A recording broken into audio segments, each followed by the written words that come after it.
بەڕێزان ئەمینداری گشتی یەکگرتووی ئیسلامی کوردستان، بەڕێز نوێنەری ڕابەری گشتی بزوتنەوەی ئیسلامی کوردستان، بەڕێزان ئەندامانی مەکتەبی سیاسی و سەرکردایەتی هەردوو لایەن، بەڕێزان لایەنگران و هەوادارانی لیستی ئیسلام خوازانی کوردستان، بەڕێزان کاندیدە سەربەرز و دلێرەکانی لیست و 175 ئیسلام خوازانی کوردستان، هەوادارانی عەزیز، هەموو لایەکتان بەخێر بێن بۆ کەرنەڤاڵی سەرکەوتنی لیستی 175 ئیسلام خوازانی ئیسلاح خواز. بەڕێزان، وەک دەستپێک و هەمیشە با خوێندنەوەی چەند ئاەتێک لە قورئانی پیرۆز لالایەن زۆر بەڕێز مامۆستا هۆشیارەوە دەست پێ دەکەین. با بفەرمێت.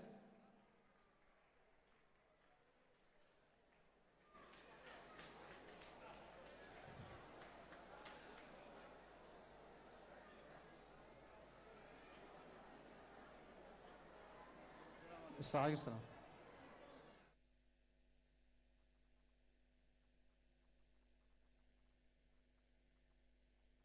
أعوذ بالله من الشيطان الرجيم.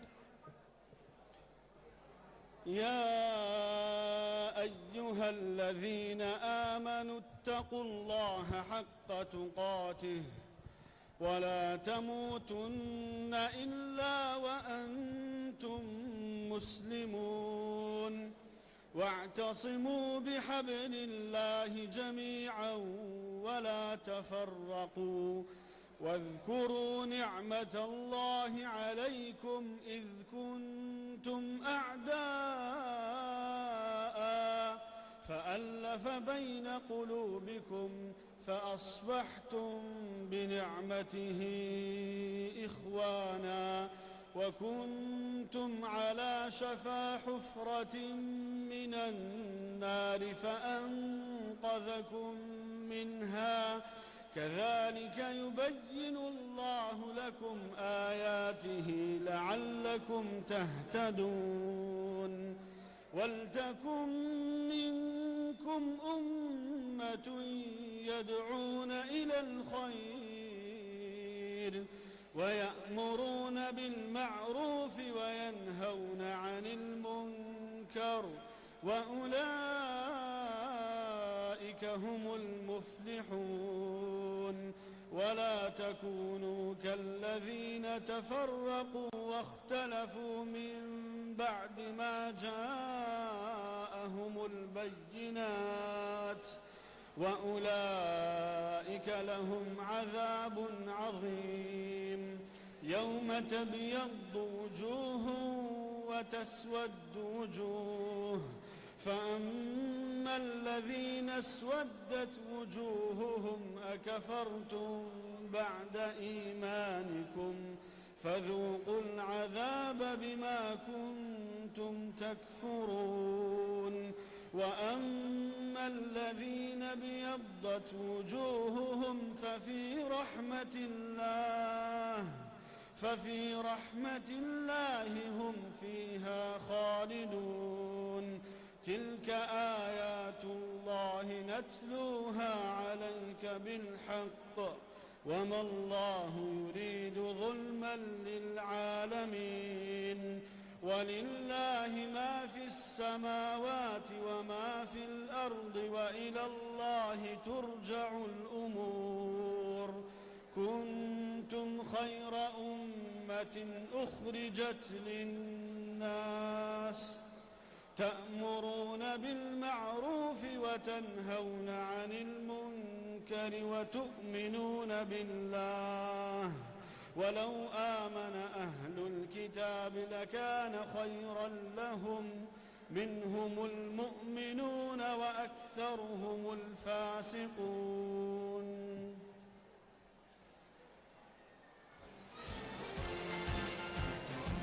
سپاس بۆ مامۆستا هۆشیار. بەڕێزان، ئێستاش ئاهەنگەکەمان پڕجۆش و خرۆشەکەین بە دەنگە زوڵاڵەکەی هونەرمەندی بە ئەزمون و لاو مامۆستا مەروان حەمە خورشید بە مارشی برایەتی داوایان لێەکەین. با بفەرموون.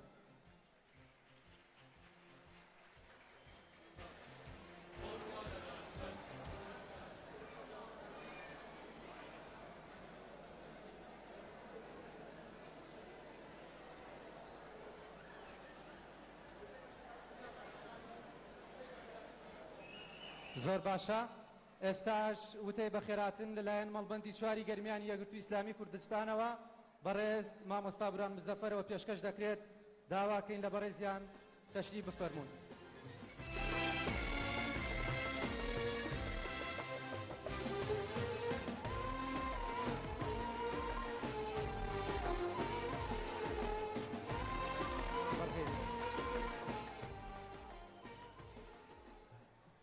بەناوی خوای بەخشندەی میهرەبان سڵاو و درود بۆ سەرگیانی پاکی پێغەمبەر صلی الله عليه وسلم. میوانانی بەڕێز، ئامادەبوانی خۆشەویست، پشتیوانیانی لیستی 175 ئیسلام خوازانی ئیسلاح خواز، سڵاوی خوای گەورەتان لێبێت. بەڕێز ئەمینداری گشتی یەکگرتووی ئیسلامی کوردستان جەنابی مامۆستا سەلاح الدین محەممەد بەهادین، بەڕێز نوێنەری ڕابەری گشتی بزوتنەوەی ئیسلامی کوردستان، بەڕێزان ئەندامانی سەرکردایەتی و مەکتەب سیاسی بزوتنەوەی ئیسلامی کوردستان و یەکگرتووی ئیسلامی کوردستان، مامۆستایانی ئاینی مێزەرسپی، ڕیشسپی و پیاو ماقۆڵان، دایکان و باوکان، خوشک و برایان، گەنجە ئازیزەکان، کاندیدە لێهاتوو بە جەرگەکانی لیستی 175 ئەندام و لایەنگران و دۆستان و پشتیوانان و ئامادەبوانی زێدە ئەزیز، بە ناوی مەڵبەندی چواری گەرمیانی یەکگرتووی ئیسلامی کوردستان و مەڵبەندی شەشی بزوتنەوەی ئیسلامی و جەماوەری بە ئەمەک و دڵگەرمی گەرمیانەوە بەخێرهاتنی زۆر گەرمی گەرمیانیانەتان لێ دەکەین. بەخێر هاتن بانی چاوان، بەخێر هاتن، خێرتان هێنا. ئێمە لەم مەڵبەندی خەبات و تێکۆشانەی ڕابوونی ئیسلامیەوە لەم زەویە پڕحکمەتەی بۆ خوابوون و لەم وەرزی قەفوگوڵەی گەرمیانەوە، لەم جەرگە هەڵکڕووزاوە گەورەی ئەنفالەوە، لەم خاکەی پاش بارانەوە بەخێر هاتنتان لێ دەکەین. بەخێر هاتن سەردیەمان. ئەمڕۆ لەم خاکە خاکیەی گەرمیانەوە لەگەڵ هاژە و شەتاوی سیروان و سەری بەرزی شێروانە و زمناوکۆی باڵا بڵند و باوەشواساری پیرەوە بۆ سەرخستن و سەرکەوتنی لیستی 175 ئیسلام خوازان جەم و کۆین، هەمووان گەنج و لاوانی خوێنگەرم و کوڕ و کچانی پاکیزە و ژن و پیا و گەورە و بچووک. بەیداخێکمان هەڵگرتووە تا نەیگەین نەدەمکەلی ئاسۆ و نەیدەین لە بەریەخەی نیشتیمان، نەماندووبوونمان لێ دەبینن، نەکولبوون و نەکۆڵدان.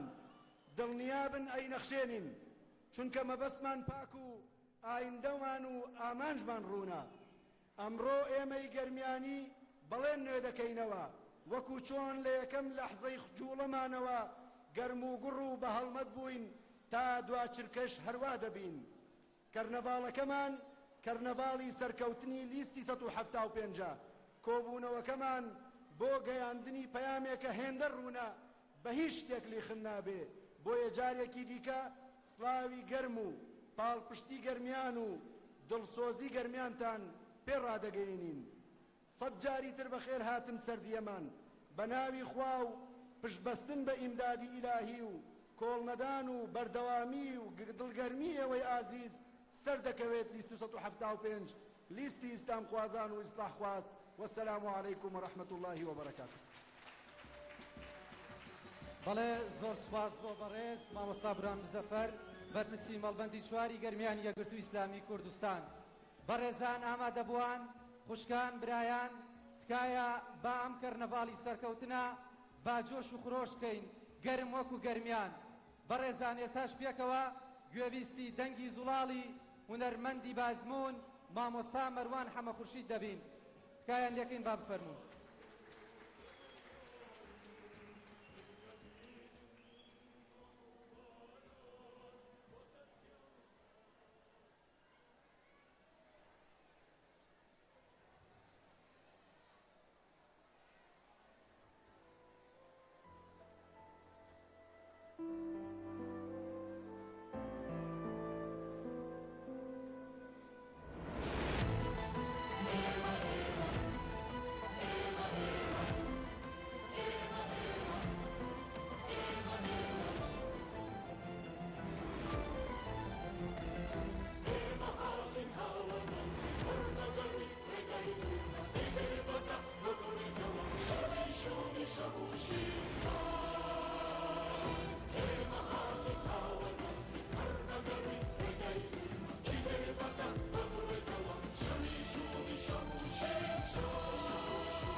نانوازادی بۆ گشت بێ نەژینجینێ بە ناچاری بۆیە هاتووین بەرگی زیلات ڕابماڵین بە یەکجاری نانوازادی بۆ گشت بێ نەژینجینێ بە ناچاری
لەگەڵ مێژووی پڕناسۆری میلەتێکە هەنگاوانێ یەکجاران و سوئایندا بۆی هاتووین و بۆی هاتووی لەگەڵ مێژووی پڕناسۆری میلەتێکە هەنگاوانێ یەکجاران و سوئایندا بۆی هاتووین و بۆی هاتووی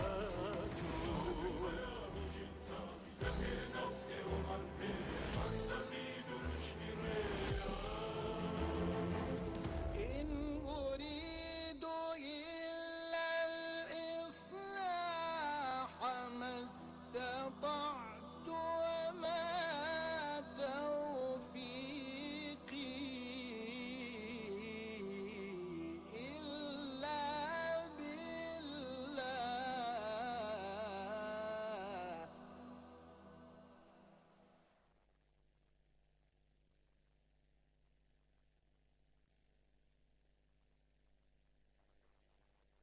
سوپاس و دەستخۆشی بۆ مامۆستا مەروان حەمەخورشید.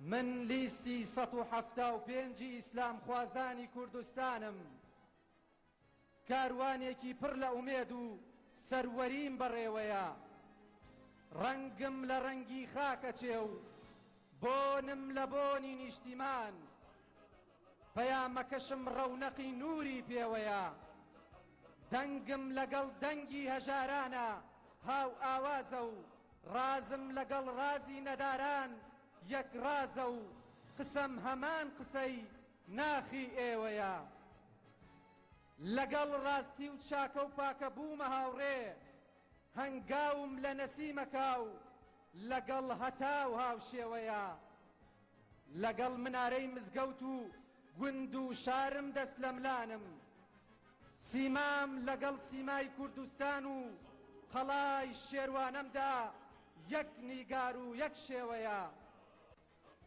من لیستی ئیسلام خوازانی کوردستانم، ڕقم لە براکوژی و فیتی دەرەکی و ستەم دەبێتەوە. من هاواری لێ قەوماوان و جەرگ سوتاوان دەبیستم، هەمیشە هەنیسکی گریانی ئەوان لە گوێمدا دەزرنگێتەوە. بۆیە تا هەم ئەم پەیامە دەڵێمەوە، ڕقم لە براکوژی و ناڕێکی نییە و ماڵی کورد و گەندەڵی دەبێتەوە، وەک مۆمیش لە هەر کوێ بێت لە ڕێی ئاشتی و دادگەریدا ئەمن دەتوێمەوە. بەڕێزان، تکایە کەرنەڤاڵەکە جۆش و خڕۆشکەن، ساردیەکتان پێوە دیارە، ئاڵاکان بشەکێنەوە، سەرکەوتن بۆ لیستی 175 ئیسلام خوازانی ئیسلاح خواز. کاتان لە یەکەم بەگەرم و گوڕیە لەگەڵمان بن. ئێستاش داوا لە کاندیدانی لیستی 175 ئیسلام خوازانی ئیسلاح خواز دەکەین بفەرمون بۆ سەر منەسا.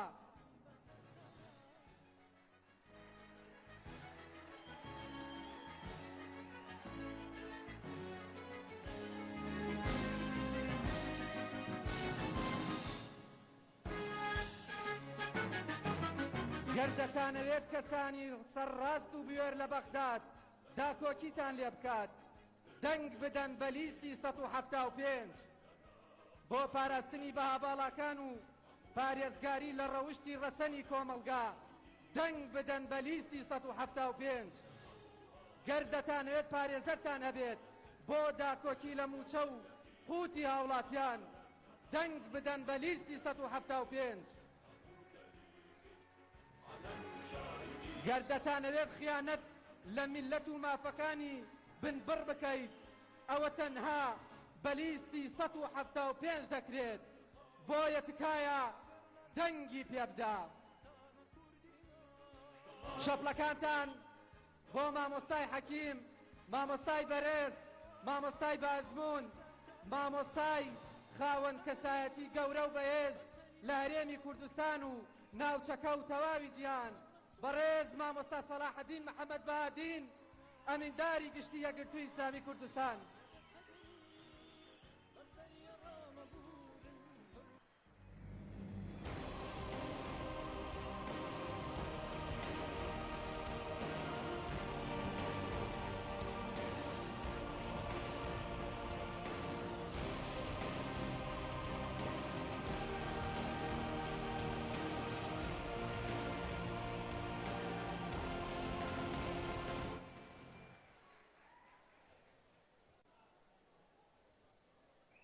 بسم الله الرحمن الرحيم. الحمد لله والصلاة والسلام على رسول الله وعلى آله وصحبه وتابعيه أجمعين إلى يوم الدين. آماد بواني خوشويس خوشكبراني بريس گرمانياني خوشويس پشتیوانانی لیستی 175 بەخێر بێن. نوێنەری بەڕێز جەنابی ڕابەری گشتی بزوتەوەی ئیسلامی مامۆستا ئەحمەد گەرمیانی، برایانی خۆشەویستی هاوکاری لە مەکتەبی سیاسی بزوتەوەی ئیسلامی کوردستان، برایانی خۆشەویست لە قیادەی سەرکردایەتی و سەرۆکی سەرکردایەتی جەنابی مامۆستا سەعید عەلی عەبۆ، خۆشەویستان کادر و ئەندام و هەواداری ئیسلام خوازانی کوردستان بەگشتی، سڵاوی خواتان لەسەر بێ. السلام عەلەیکم وەڕەحمەت الله.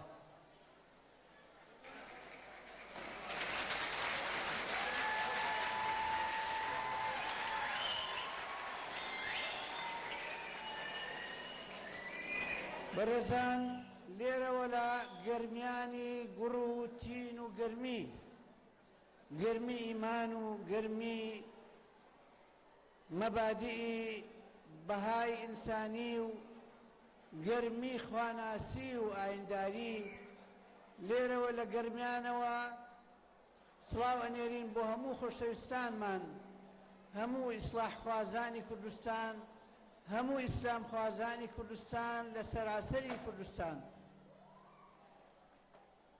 لێرەوە بەم گەرمیەی ئێوەوە سڵاو ئەنێرین بۆ گیانی پاکی سەروەرانمان، ئەوانەی کە ڕابەرایەتی ئەم بزافە ئیسلامیان کرد و لە خلالی قەرنێک ڕابردووە لە شێخانی تەریقەت تا زانایان و عالمانی کوردستان، تاوەکو مامۆستا خۆشەویستەکانمان کە لە خزمەتیان نابووین، تاوەکو ئەمڕۆ ئیسلام خوازی و ڕابوونی ئیسلامی لە کوردستانە حزورێکی جدی و ڕەسەنی هەیە. و کوردستان ناسراوە بە زانای شارەزا و عارف و خواناسی بە تەقوا و کەسی سەرکردە و لێهاتوو سوپاس بۆ خوا جێگای شانازیە و ئێمە هەموو شانازیەکمان ئەوەیە کە تاواوکەر و درێژە پێدەری ئەو ڕەوتە و ئەو ڕێبازەین.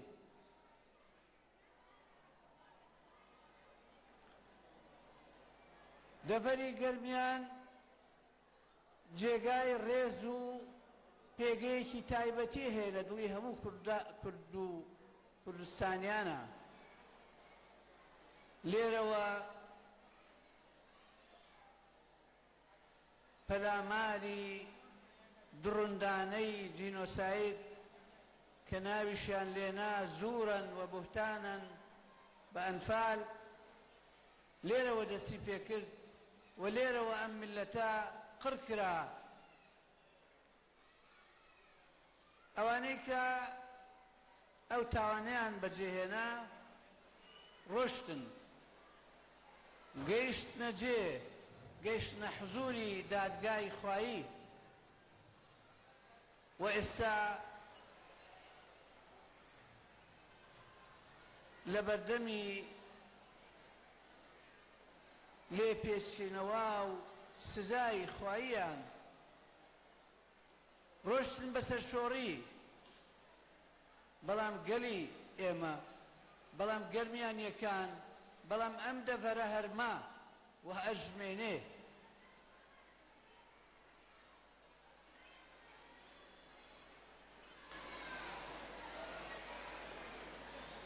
ڕاستە دەسەڵاتی کوردستان لە 26 ساڵی پێشوە وەکو پێویست نەیتوانی ئەو برینە چاڕێژکە و بەدەم ئەم خەڵکە سەملێکراوە بێت.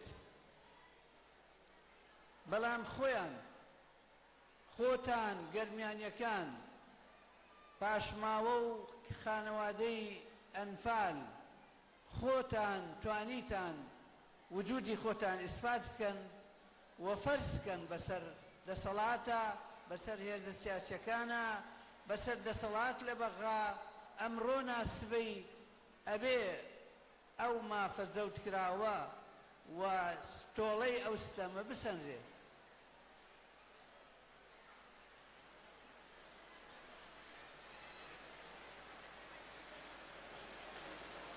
بۆیە لێرەوە ئەزانین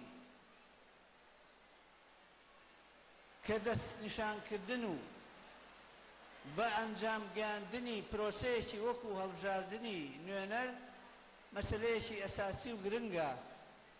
پێویستە بزانین کێ بکەینە نوێنەر، کێ بکەینە وەکیلی خۆمان بۆ ئەم مرافعەیە، بۆ ئەم دادگاییە، کێ بکەینە وەکیلی خۆمان بۆ ئەوەی مافەکانمان دابین بکرێ، بۆ ئەوەی لەوێ شەڕی ئێمە بکە، شەڕ بۆ ئێمە بکە، بۆ گەلی ئێمە بکە.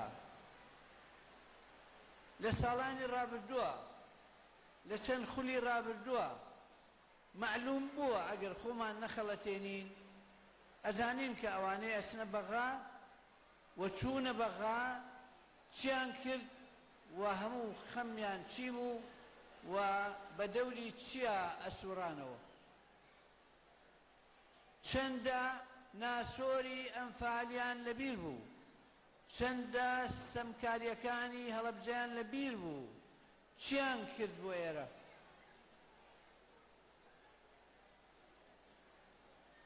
ئەوەشتان لەبیرە کە ئێمە ئیسلام خوازان، ئیسلامیەکانی کوردستان هەر لە سەرەتای ڕاپەڕینەوە هەموو دنیا سوالمان بۆ ئەوەی لێرە مناڵێکی بێناز و نازداری بێباوک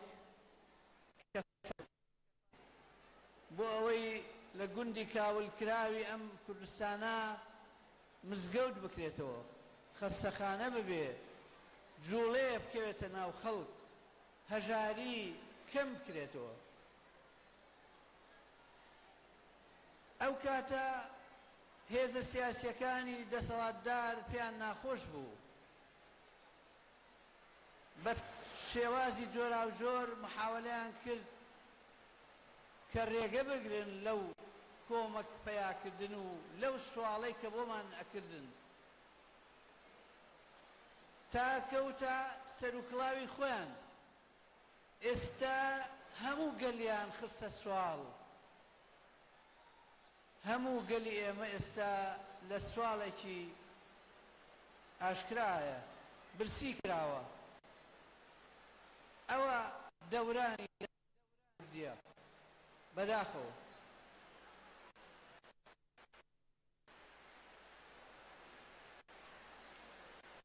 کۆمەلگەی ئێمە پێویستی بە زیندووکردنەوە و گرنگیدانە بە قیەم بە ئەخلاق. ماندووە لەگەڵ ڕق و کینەبەخشینەوە، کەراهیە زەرری خەڵکە، شەڕ لەگەڵ براکوژی، ڕق بەخشینەوە،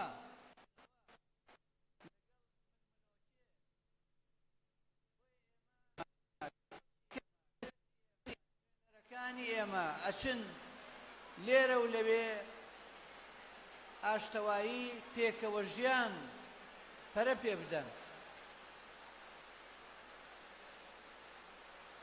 بۆ دابینکردنی مافەکانی ئەم گەلە ئەکۆشن، بەڵام پەیوەندیشیان لەگەڵ لایەنەکانی تر ڕێکەخەن، نەئەبنە پیاویان، نابنە بەردەستیان، ئەبنە بەرامبەریان، دەست ئەکەن بە چاویانە بۆ مافەکانی ئێمە. نوێنەرانی ئێمە لە خولەکانی ڕابردووە ئیسباتیان کردووە کەوا بوون وە لە داهاتووە باشتر واتر ئەبن. بەڕێژان، هەمومان حەزمان لە چاکردنی ئەو وەزعەیە، بەڵام ئەوە شتێکی درست و یەقینیە کە ئیسلاح بە کەسی ساڵح و باش ئەکرێ، بە کەسی پاک ئەکرێ، بە کەسی حرامخۆر و بە کەسی پیسخۆر ناکرێ.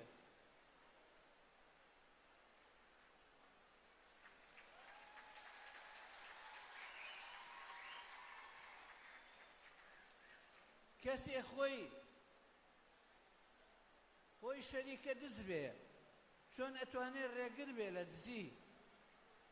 کەسێ خۆی سەروەت و سامانی ملیۆنێریەکەی لە دزی بێ، لە ماڵ و مڵکی گشتی بێ، لە فرسەتێکە لە مەرحەلەیەکی زەمانە هەمەکارە بوو بێ، ئەمڕۆ ئەتوانێ لافی ئەوە لێ با بڵێ من ئەڵێم بە دزی، ئەڵێم بە گەندەڵی بەسە، بەخۆی بڵێ بەسە، ئەگەینە نەتیجە.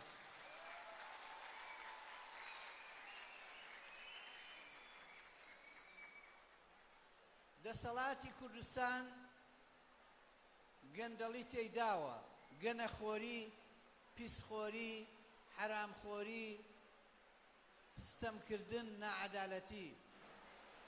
ئەوەی کە هێشتوێتەوە تا ئێستا بەداخەوە لەلایەک فەرامۆشی و گوێنەدان لەلایەن میلەتەوە بەگشتی، لەلایەکی تر ئەو کەسانەی کە بەرهەڵسکاری ئەکەن یا ئەیانەوێ وا بڵێن ئێمە بەرهەڵسکارین، خۆیان حاڵیان خراپە، خۆیان پیاوی ئەوە نین.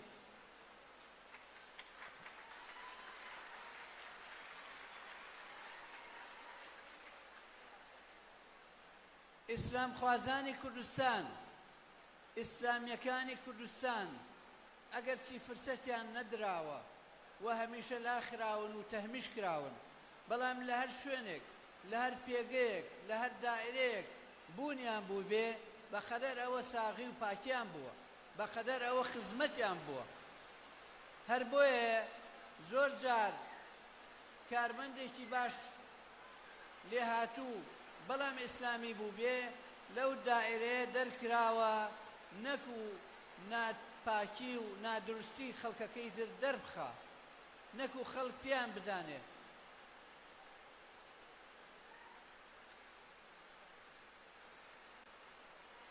ئێمە ئەمانەوێ لە بەغدا مافە دەستوریەکانمان بگێڕینەوە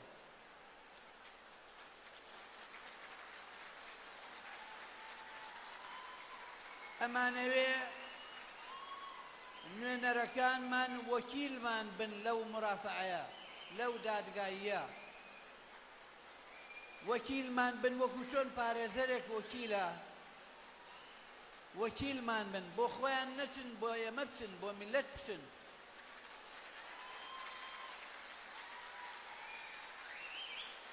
ئەمانەوێ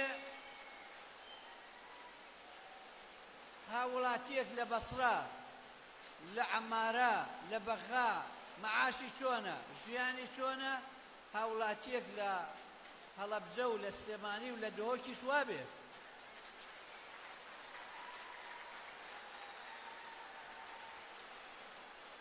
مواطنەی متەساویە هاوڵاتی یەکسان ئەمە لە دەستورا چەسپێنراوە بەڵام پیادە نەکراوە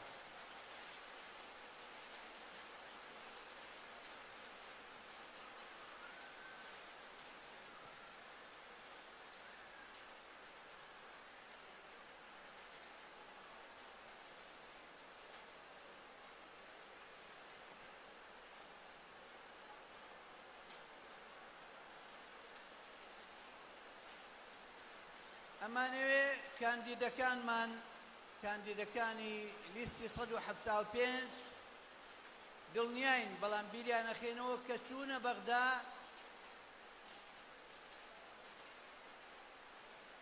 ئەمفاریان لەبیر بێ کیمیابارانیان لەبیر بێ گەلی ستەمدیدەی کوردستانیان لەبیر بێ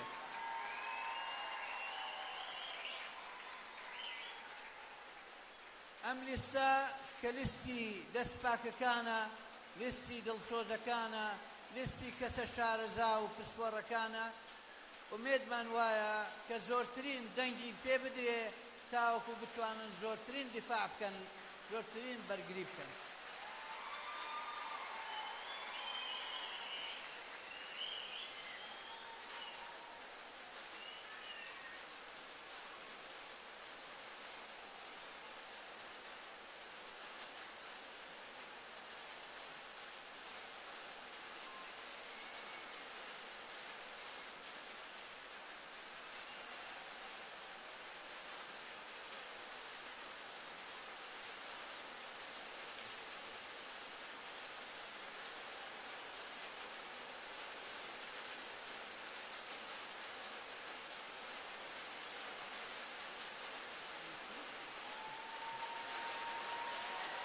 سبحان الله لا حول ولا قوة إلا بالله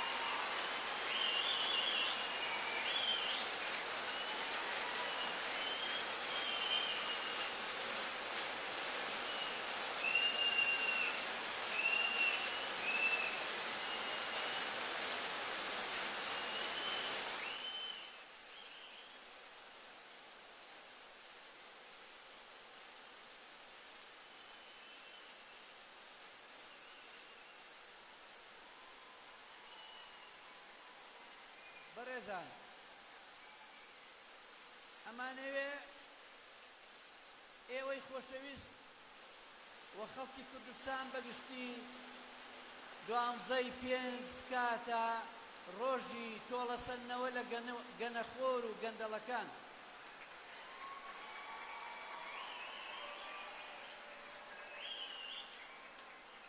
لە ڕۆژی 12/5 وەڵامی هەموو ئەو ستەم و نائەدالەتیە بۆینەوە کە چەند ساڵە خەڵکی ئێمە گەلی ئێمە هاوڵاتیانی ئێمە بەدەستیەوە ئەناڵێنن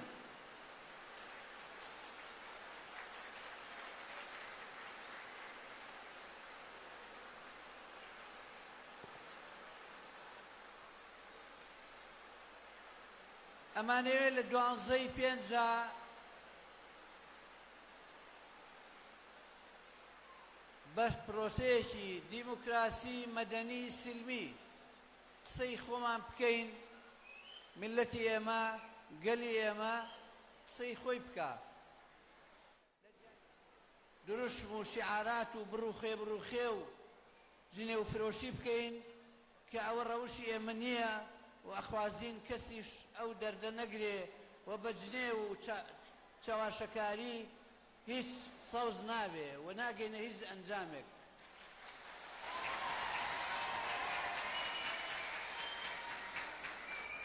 تێکدانی ئەمنیەتی وڵات پاشقولگرتن لە ئەزموونی کوردستان ڕووخاندنی کیانی سیاسی کوردستان هەڵەیەکی استراتیژی گەورەیە ئێمە تێی ناکەوین.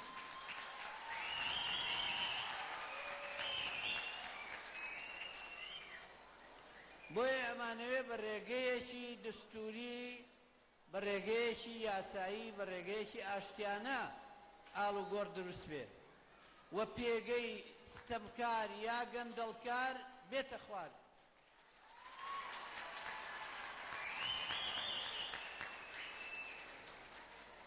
ئومێدمان وایە کە نوێنەرەکانی ئێمە کە هەڵبژاردن و پاڵفتەکراون سپاس بۆ خوا هەمویان ئەهلیەتیان هەیە دەنگی زۆرترینی خەڵکی کوردستانیان بۆ بێت و بتوانین ئەو گۆڕانکاریە گەورەیە لەسەر دەستی ئەم بەڕێزانە ئەنجام بدرێ.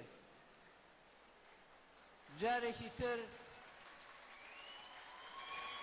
سپاس بۆ ئێوەی خۆشەویست ئومێدەوارین گەرمیان بتوانێ ببێتە سەرمەشقی ئەو گۆڕانکاریە گەورەیە و زۆرترین دەنگی لیستی 175 لێرە تۆمار بکرێت.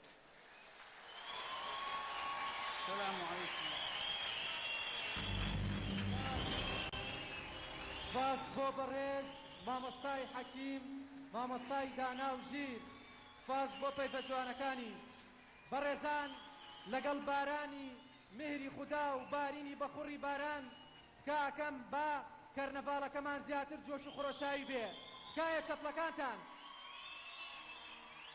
بەڕێزان ئێستاش داوا لە بەڕێز مامۆستا ئەحمەد دەکەین نوێنەری ڕابەری بزوتنەوەی ئیسلامی با بفەرمێت بۆ پێشکەشکردنی وتەیەک.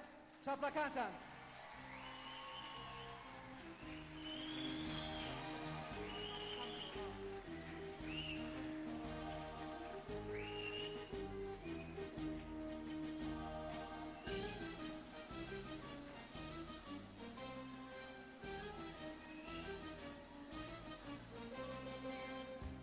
تاریکی دیواری بوونی تەنی مەیلەتی هێنایەتە کەونی. بسم الله الرحمن الرحيم وبه نستعين وأتم الصلاة والسلام على من جمع شمل الأمة بعد شتات وضياع حتى جعل منها خير أمتي يقتدى به ويقتفى على أثره. وأتم الصلاة والسلام على أصحابه الأخيار وآل بيته الأطهار. اللهم كما جمعت الأمة بمحمد فاجمعنا على منهجه برحمتك يا أرحم الراحمين وبارك في لهذه الجمع وسدد خطى إخواننا في برلمان القادم.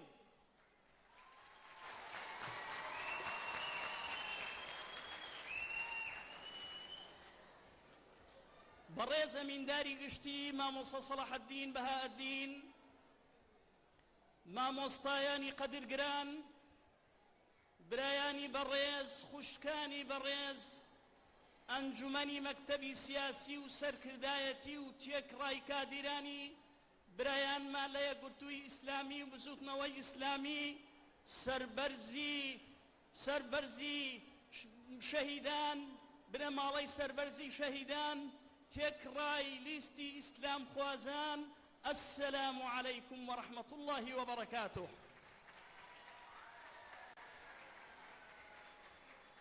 بەڕێزان ئازیزان لەبری بەڕێز ڕابەری گشتی هاتینە خزمەتتان و سڵاو و ڕێزی ڕابەری گشتی پێتان ڕادەگەنین.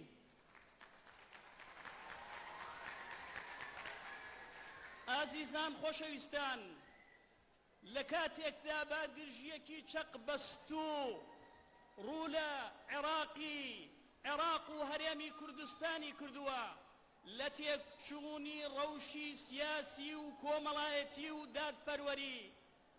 لەم کاتەدا فۆرمی نوێی ئیسلام خوازان سەری هەڵدەدات، دێتەوە مەیدان لەسەر ڕۆشنایی إنما المؤمنون إخوة فأصلحوا بين أخويكم واتقوا الله لعلكم ترحمون.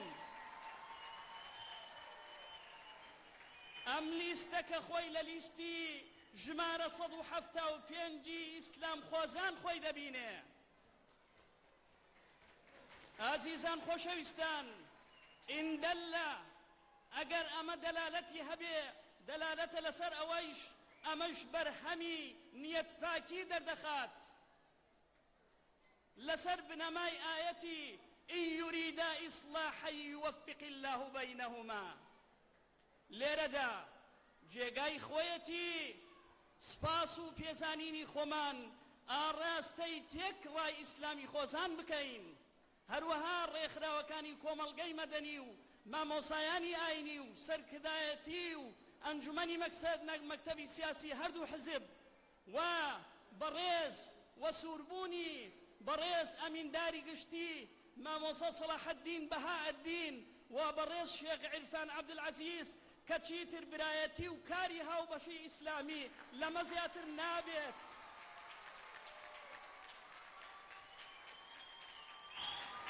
کە چیتر برایەتی ئیسلامی و کاری هاوبەشی ئیسلامی چیتر لەمە زیاتر نابێت دوا بکەوێت. ئازیزان خۆشەویستان، پێشەوەی کە بەڕێز مامۆستا سەلاح الدین بەهاءالدین جارێکی تر بێتە ئەمینداری گشتی، ئێمە لە حوزوریادا بووین، ئەو کاتە بڕیاری برایەتی و کاری هاوبەشیدا بوو. جێی سپاس و پێزانینە. گردبوونەوەمان لەسەر دینی خوایە، گردبوونەوەمان دڵخۆشکەری ڕێبەری سەحوای ئیسلامیە مامۆسا عوسمان و ئەمسالیان و ئاوەتەکانیان دێدەدی ئینشاءالله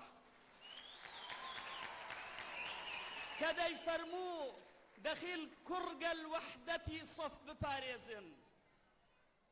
ئازیزان خۆشەویستان، بەڕێزان، لە کاتێکدا هەموو کیانە سیاسیەکان دابەش دەبن بەسەر چەند گروپ و حیزب و کوتلەدا لەسەر ئەساسی ناکۆکی و دووبەرەکی و ڕقایەتی، ئەمەش ئاماژەیەکە بە دوو بارەبوونەوەی ئەزموونی فاشلی حکومڕانی لە عێراق و هەرێمی کوردستان. بەڵام لە بەرامبەردا گیانی ئیسلام خوازان لە لیستی 175 یەک دەگرێ.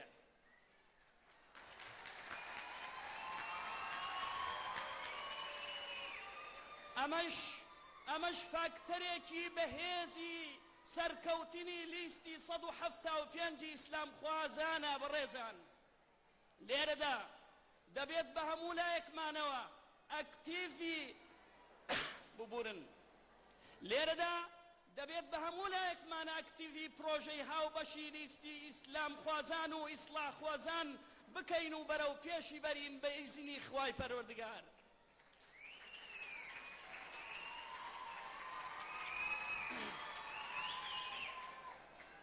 ئازیزان و بەڕێزان، لەسەر بنەمای ئایەتی ما يلفظ من قول إلا لديه رقيب عتيد، ئەم ئایەتە وامان لێ دەکات بەرپرس بین بەرامبەر بە هەر وشەیەک کە دەری دەبڕید.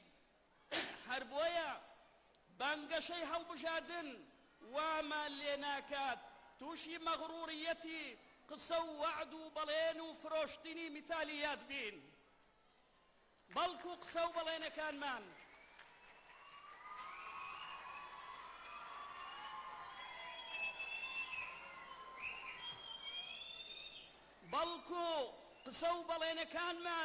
ڕوویەکی واقعیانە بەخۆی دەبینە ئینشاءالله.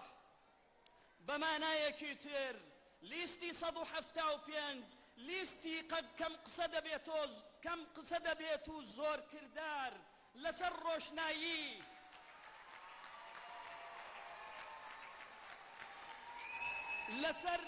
لەسەر ڕۆشنایی ئاەتوی اعملوا آل داود شكرا وقليل من عبادي الشكور.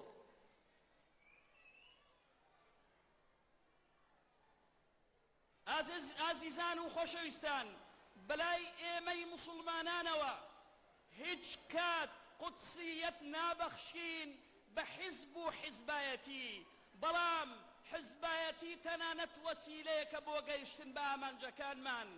بەڕێزان، لە بەرامبەردا قودسیەت دەبەخشین بە پرانسیپەکانمان و قیمە بەهاباڵەکانمان کە سەر و چاوەکەی لە منطەلقاتی ئاینی پیرۆزی ئیسلام وەردەگیرێ.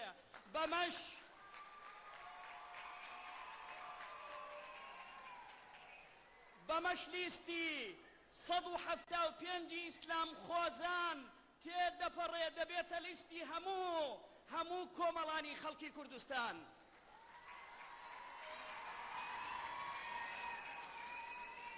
بەڕێزان، مەبدە و قیەمەکانمان لە دادپەروەری کۆمەڵایەتی و سیاسی و ئابووری و مامەڵەی ئەخلاقی سەر و چاوەکەی لە بەهێزترین هێزوەرگیراوە، ئەویش ئەلئیمان بالله. وبەرهەمی ئەلئیمان بالله گەورەترین فاکتەری ترسانە لە خوای گەورە، ڕەئس كل ئەمر مەخافەة الله. و مەبدەی مەخافەة الله مەبدەی مەخافەة الله خوای گەورە دەبێتە ڕەقیب لەسەر وتار و کردار و گرفتارماندا. هەر بۆیە لێرەدا ئازیزان خۆشەویستان، نمونەیەک دێنینە پێشتاو بە ئەندازەی هەوڵانی پێغەمبەر صلی الله عليه وسلم. كانوا رهبانا بالليل وفرسانا بالنهار. شەوان دەگریان دەستیان بە ڕیشیانەوە تا بەیانی، ڕۆژیش سوار چاک بوون. و ئیمامی عومەر دەفەرموو: إني أخاف الله يوم القيامة إذا عثرت بغلة في أرض العراق أخاف الله أن يسألني الله عنها يا عمر لم لم تسوي له الطريق. هیچ تەوسیەیەکی نابێ بۆ ئەم برا بەڕێزانەی پاڵێرەوان کاندیدان فقط مەخافەة الله پێش ئەوەی کە ببن بە چاودێر، ببن بە ڕەقیب، خوای گەورە ڕەقیبە لەسەریان. و ئەم ئیمتیازە لە هیچ شوێنێکە نابێ ئیلا لە لیستی ئیسلام خۆزان. لێرەدا دێنە کۆتایی قسەکانمان، داواکارین کردار و گفتار و هەموو قسەکانمان لە پێناوی خوادا بێ. ما كان لله ينمو وما كان لغيره ينقطع. والسلام عليكم ورحمة الله وبركاته. شەپە و شادیەکانتان، شەپەکانتان تکایە.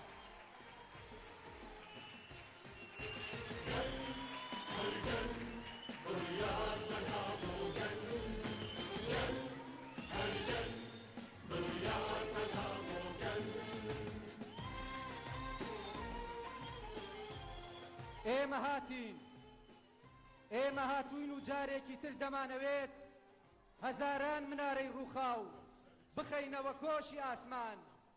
ئێمە هاتوین و دەمانەوێت جارێکی تر خوتی هەتیوان و نەداران بین. دەمانەوێت وەک ڕابردوو دەستی حەکیم و ناو بژیوانی براکان بین. ئەی هەڵۆ ئازاو دەستپاکەکانی لیستی ئیسلام خوازانی ئیسلاح خواز، هەستنە سەر پێ بەڕێکەون، ئاو ڕاوەستێ ڕامەوەستن.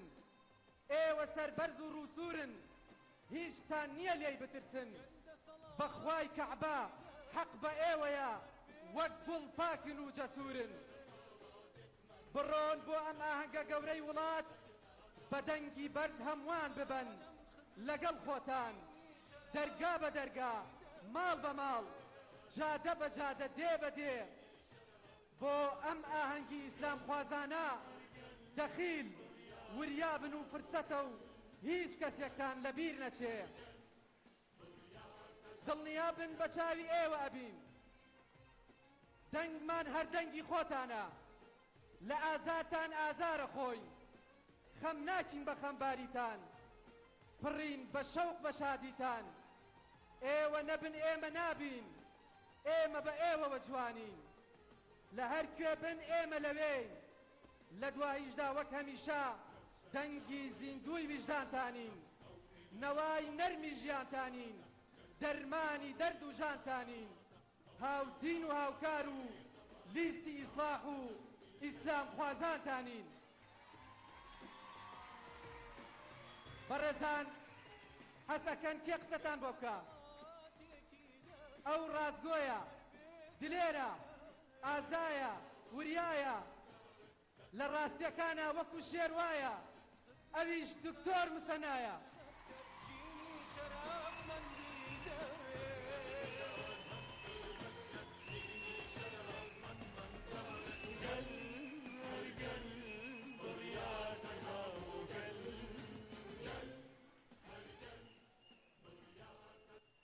بسم الله الرحمن الرحيم بريز جنابي من داري قشتي بريز مامۆستا ئەحمەد نوێنەری بەڕێز ڕابەری گشتی برایانی بەرزی سەربەرزی سەرکردایەتی و مەکتەب سیاسی و ئەنجومەنی جێبەجێکردن خوشکان و برایانی سەروەری ڕێخستنەکانی یەکگرتووی ئیسلامی کوردستان و بزوتنەوەی ئیسلامی زانایانی پڕ حکمت و عەقڵ و مێزەرەی پاک و دڵی پاک پیاو ماقوڵان و ڕیشسپیانی گەرمیانی گەرم بە هەموو بەها جوانەکان سڵاوی خوای گەورەتان لێبێ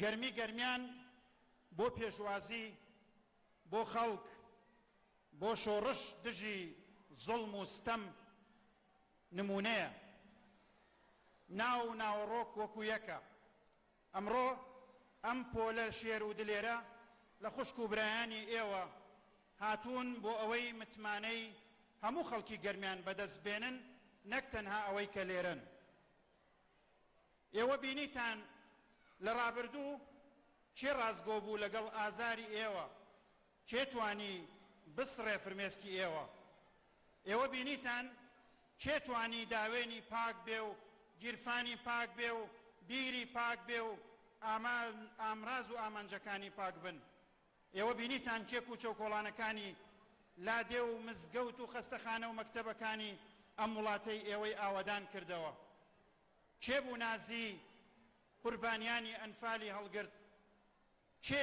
کێ هەمیشە ئازارەکانی ئەنفال و قوربانیەکان و جینۆسایدی هەموو پارچەکانی کوردستانی لە ناوناخیا هەڵگرتووە ئەوە ئەوانە نین کە بە دەستکەوتی حەرام مەست بوون ئەوە ئەوانە نین کە بە شەو ڕۆژیش خواشیان لەبیر نییە ئەوە ئەوانن بە شەو ڕۆژ خوایان لەبیرە و بە حەرامیش مەست نەبوون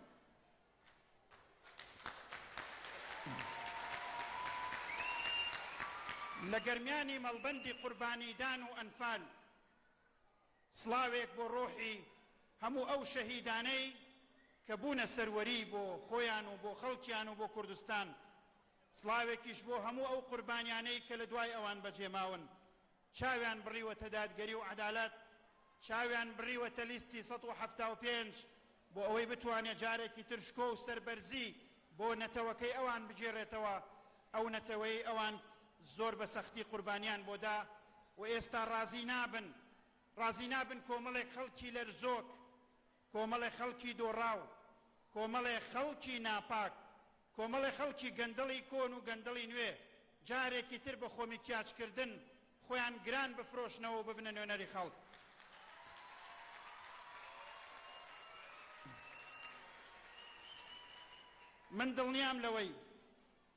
من دڵنیام لەوەی کە ئێوە ڕازی نابن کەسانێ نوێنەری ئێوە بن کە ڕازگۆ نەبن لەگەڵتانە من دڵنیام لەوەی ئێوە ڕازی نابن کەسانێک نوێنەری ئێوە بن کە لێرە بە کوردی باسی خەونی سربەخۆیی کوردستان بکەن و لە عێراقیش لە بەغداش بە عەرەبی باسی عێراقچێتی و وەحدەی عێراق بکەن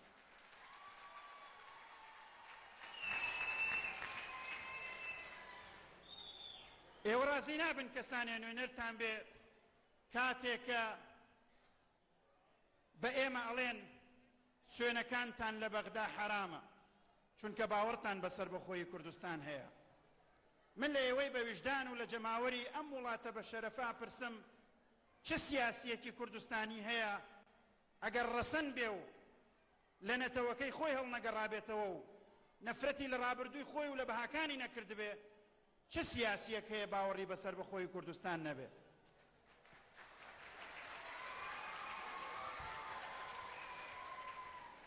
ئەو عێراقچی و وەحدەویانەی کە دەست لەسەر سنگ بوون بۆ تاوانەکانی عەبادی بێدەنگ بوون لە ئاست ئەو جینۆسایدەی کە جارێکی تر کردیەوە، بێدەنگ بوون لە ئاست ئەو نازار و ئەو نازدار و بێنازانەی کە لێرە ئێوە لە ئاوارەکانی دۆسخورمات و کەرکووک ئێوە لێرە ڕێستان لێگرتن و پێشوازیتان کرد، ئەوەی ئەوانەی لە بیرچوو چۆن ئەتوانێت جارێکی تر نوێنەرێکی ڕاستەقینەی ئێوە بێ؟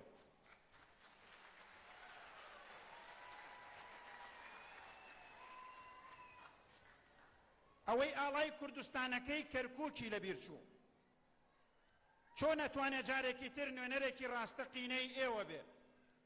لەبەر مزایەداتی سیاسی و بە سیاسیکردنی بە هاوپرسە نیشتیمانیەکان ئەوەندەی چاوی لەسەر ئەوە بوو کە تۆهمەت ببەخشێتەوە بۆ کەسانێک کە باوەڕیان بەسەر بەخۆی هەیە، ئەوەندە چاوی لەسەر خەرقە دەستوری و تاوانەکانی حکوومەتی بەغدا نەبوو کە هیچ دەستور و قانونێک ڕێگا بەوە نادا سەرۆک وەزیرانی عێراق بە پێی دەستور مولزەمە کە هێزی سەربازی لە کێشەکانی ناوخۆان نەجوڵێنێ، خوێنی عێراقیەکان جارێکی تر حەڵاڵ نەکا.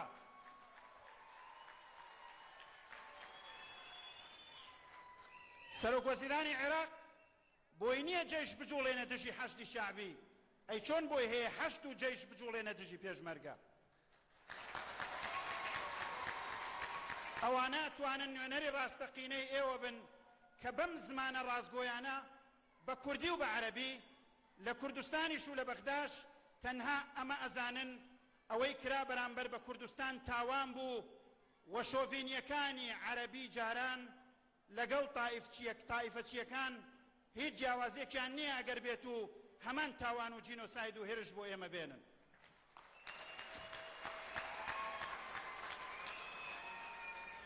لێرەوە سڵاوێکی تایبەت بۆ خەڵکی بە شەرەف و خۆڕاگری کەرکووک، سڵاوێک بۆ ئەوانەی کە ئامادەنین تەنازل لە شوناسی کوردستانی بوونی کەرکووک بکەن، سڵاوێک بۆ ئەوانەی ئاڵای کوردستانیان هەڵکرد و ئامادەشن ئاڵاکە بە ڕۆحیان بپارێزن،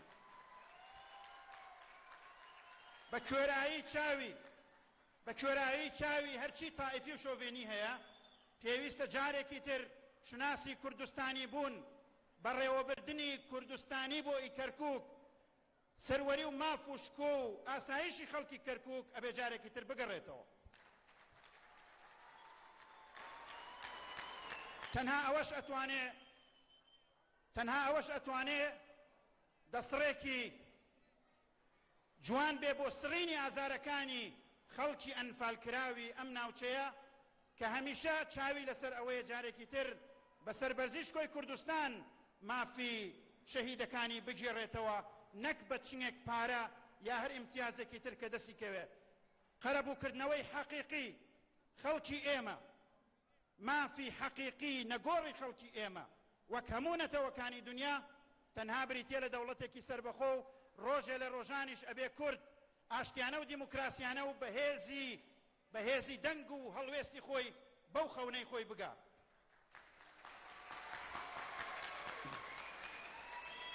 ئەو خەڵکانەی لەلایەکەوە خۆیان بێدینن بەڵام سەیری خەمی حرامی سوێنەکەی ئێمەیانە.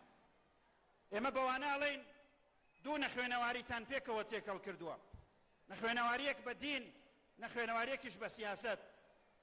نەخوێنەوارەکەی دینتانەوەیە کە ئێوە نازانن سوێن چۆن ئەشکێ و ئێوە نازانن سوێن چۆن ئەخورێ. ئێمە سوێن ناخوێن کە عێراق لە عێراقیەکان بپارێزین، ئێمە سوێن ناخوێن لەسەرەوەی سەروەری و خاک و ئاسمانی عێراق لە عێراقیەکان بپارێزین. هەر کەسێ وا تێگەیشتووە ئەوە ئەسڵەن لە حرام و حەڵاڵ تێنەگەیوە و لەو دەقەیاسایەش تێناگا.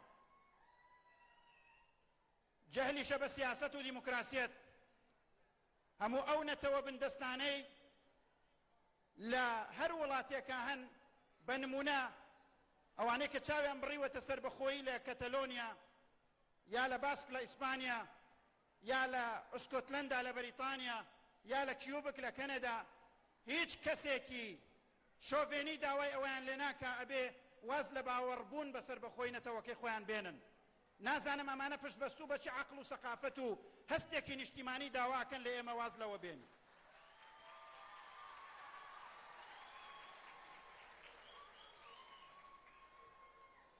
من لە بەغداد لە پەرلەمان لەگەڵ برادەرانی عەرەب پێمە وتن ئەموو بەڕێزان ئەوەی باوەڕی بەخوای واحد نییە ئێوە ئەڵێن ئەبێ ڕێزی لێ بگری و مافی بپارێزی.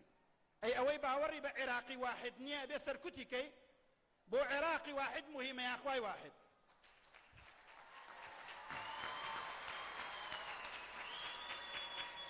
لەبەرەوە ئێمە قسانەی کە ئەیکەین قسەی نەخوێنەوارانە نین، پشتبەستوو بە بنەماکانی دیموکراسیەت و پشتبەستوو بە بنەماکانی دەستوری خودی عێراق خۆی و پشتبەستوو بە ماف و کەرامەتی و ئازادیەکانی ئینسان و پشتبەستوو بەو مافەی کە جارنامەی جیهانی دیاری کردو بۆ هەموو نەتەوە گەلانی دنیا و کوردیشی چی کەمتر نیە لەو گەلانە پشتبەستوو بەوانە ئێمە ئەو قسە ناکەین.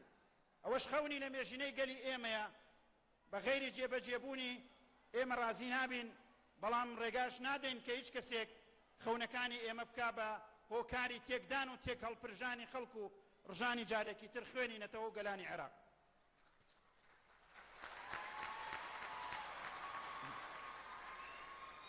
بۆیە بەڕێزان بەغداد شوێنی خەڵکی ترسنۆک و پێلەرزی و نییە.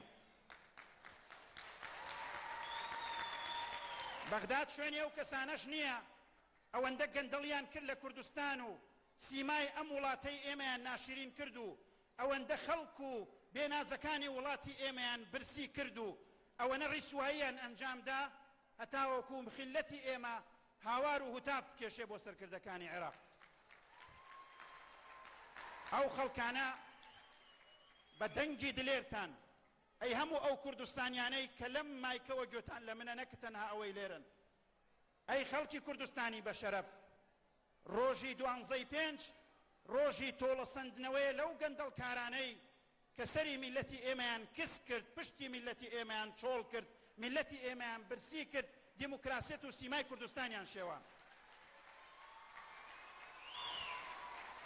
ڕۆژی تۆڵەشە لەو کەسانەی کە تەنها لێکترازان و چەواشەکاری و تۆمەتگۆڕینەوە بۆ هێزە سیاسیەکان ئەزان و وعدی قەبە و قسەی زل و بێکردار بێحکمەتی و بێئەزموونی سیاسیان بوو بە بەشێکی تر لەم قەیرانانەی کوردستان.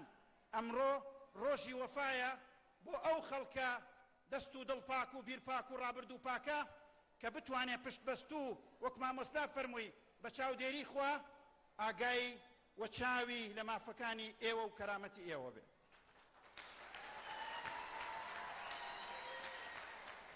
بە ئێمە ئەڵێن تائیفی، بە ئێمە ئەڵێن سونی و تائیفی. سونی بوون عەقیدەی ئێمەیە و شانازی پێوەکەین، بەڵام تائیفی بوون نەخۆشیەکی ئەخلاقی و دەرونی و فکریە پێش لەوەی ڕێبازێ بێ بۆ ژیان. تائیفیەت سەری عێراقی شۆڕ کرد، تائیفیەت ماڵی سووریا و لوبنان و یەمەنی کاول کرد، تائیفیەت بەرپرسیارە لە ڕژانی خوێنی ملیۆنەها مرۆڤی ئەم ناوچەیە. لەبەرەوە تائیفیەت لای ئێمە نەخۆشیە، نەخۆشیەکی ئەخلاقی و فکریە. هەرگیز ئێمە تائیفی نین، هەموو کەسیشمان خۆشەوێ بە هەموو دین و مەزهەب و حیزبێکەوە وەکو مرۆڤ ئێمە هەموو کەسێکمان خۆشەوێ. تەنها بنەمایەکیش ئێمە باوەڕمان پێیەتی بۆ دابەشکردنی ماف و کەرامەت لەم وڵاتە هاوڵاتی بوونە و هیچێکی تر. لەبەرەوە نەفرەت لە تائیفیەت.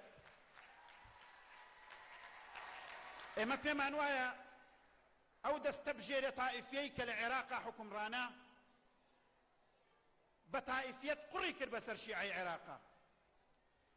شارولادیەکانی شیعەی عێراق زۆر بێخزمەت و کاولترن لە شار و لادیەکانی کوردستانی ئێمە. ئەوانە وەکو سیاسیەکی عێراقی وتی هەر لە حیزبی داوە خۆیان وتی ئەم دەسڵاتدارانەی ئێمە تەنها ئازادی قوڕ بە سەرخواکردن و ئازادی شمشێر لە خۆدان و ئازادی بە پێ خواستی ڕۆیشتن لە بەغداوە بۆ کەربەلا تەنها ئەم ئازادیانیان بۆ گەلی عێراق و شیعەی عێراق دابین کردووە. بەو تایفێتە شەڕیان خستە نێوان ڕۆڵەکانی شیعە و سوننە بۆ ئەوەی کە بربنە گیانی یەکتری و دەیان هەزار خەڵکی بێتاوانی ئەم وڵاتە بکوژرێ. ئێمە تایفی نین، ئێمە نەفرەت لە تایفیەکەین، بەز ئیعتیزاز بە بیر و باوەڕی خۆمانەکەین. خەڵکێک بە ئێمە ئاڵێ سەر بەم لاولان، ئێمە ڕەلۆ دەرگای کەس ناکەین، ئێمە ڕابردوومان پاکە، ئێمە بە تەحەداوەڵێن فایلەکانی گەندەڵی ئێمە بێن و باسی کەن، بەس تەحەداشەکەین حیزبێکە بێ لە کوردستان ئاوا بە بوێری وەک ئێمە بتوانێ بڵێ وەرن فایلی وەزیر و گزیر و پەرلەمانتارەکانتان بێن بیخەنە بەردەست.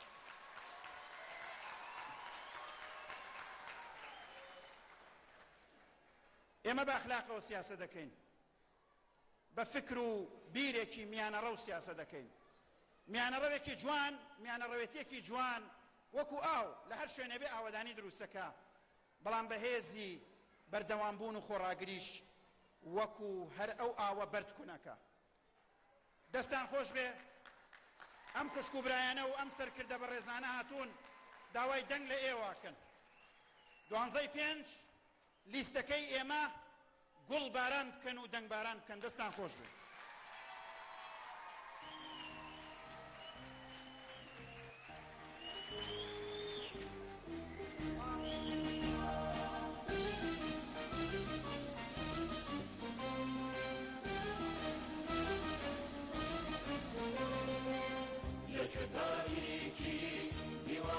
بۆ دکتۆری عەزیز 12/5 ڕۆژی تۆمارکردنی مێژووی ئیسلام خوازانە، 13/5 هەمومان پێکەوە کەرنەڤاڵی سەرکەوتن ئاهەنگی سەرکەوتن ئەگێڕین. ئامادە بووان؟ کاتی ئەوە هاتووە بچینە لای ئەو بێگومان ئەڵێن ئەو کێیە؟ ئەو لە شاری شەیدان و کیمیابارانەوە هاتووە، دەنگێکی زوڵاڵی هەیە، ئەویش بەڕێز ئاری عەبدولەتیفە.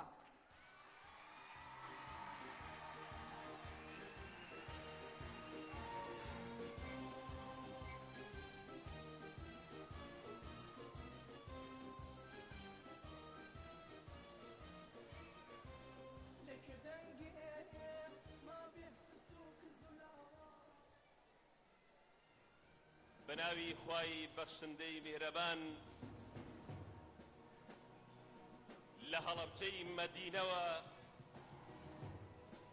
بۆ گەرمیانی مەکە سڵاو.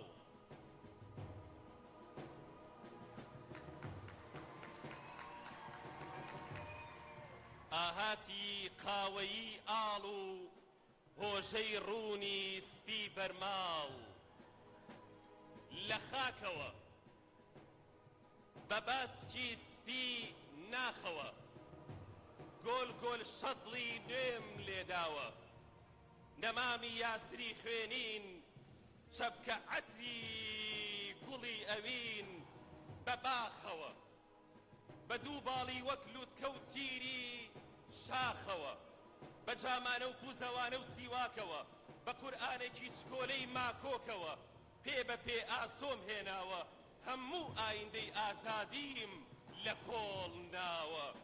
بۆنکەن بەرامەی ئەم بازە چەند شیرینە، سەیرکەن دوو مانگی سەر سینەم چەندە خەونێکی بەرینە.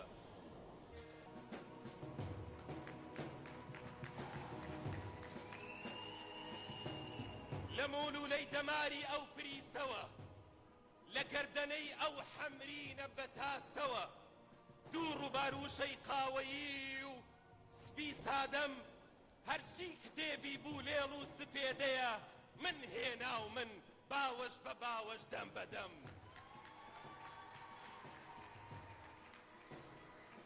لە دەمی مێژوو خۆیەوە بە ملیۆنێ سەمەرقەند و ئاوەزی خۆراسانەوە، نا لە ورەی ئەرقەمەوە، لە بەزمی وشەی زەبەندی کەعبی کوڕی زوهەیرەوە، سەمای هەڵمی دوو ڕووبارم بەرەو ئاسمان یەک شارستانیەتی گەورەم ساف و زیوین و ئاودامان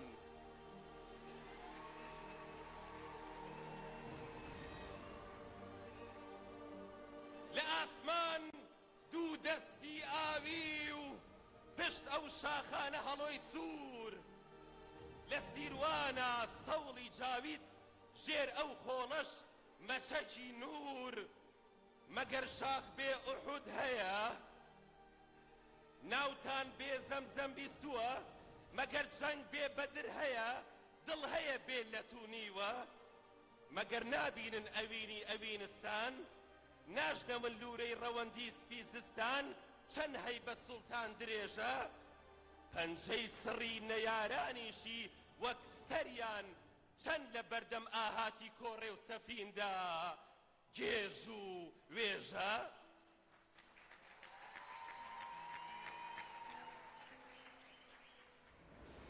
لە چرکە چرکی سەعاتی سەر دیواری ئیمانەوە لە ڕامانە لە دەماری حەوت ڕۆژی ناو حەفتەیەکە لە زەمین و لە زەمانە بزەی دەمی ئاشتی خۆیم بەردی ناو گەروی ویژدانم بە سەد زمان و یەکمانە بڕوانن بەس من ئاسوودەم منم بەرزم وەکنمەی خۆر لە ئاسمانە بۆ کوردستانیش دڵخۆشی لە ناسۆر و لە خەمانە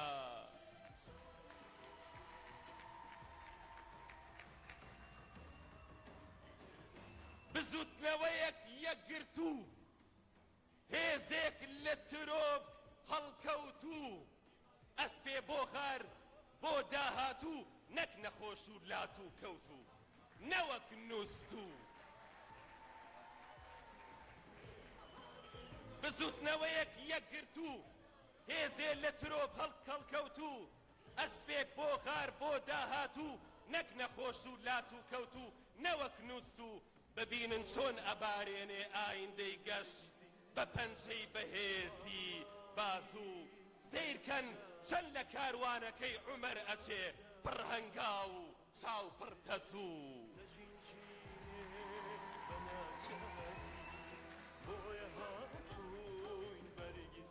لە بەفرەوە لە شەقام و لە کۆڵان و لە شارەوە لە مزگەوت و لە کوچەی عەشق و عیرفان و لە دێڕی کتێبی خۆر و لە تام و تیرەی زارەوە ئەم قیتارە ڕێکەوتووە و زوو سەرکەون زووکەن هەستن و مەکەون زوو بێدار بن ئەها بۆ لاڕێ و کەند و کۆسبنە یاران هەموو بێخەون زوو پێش مردن ببنە شوناس بیبڕن چڵکی وشک و بێجان بەدەست بەداست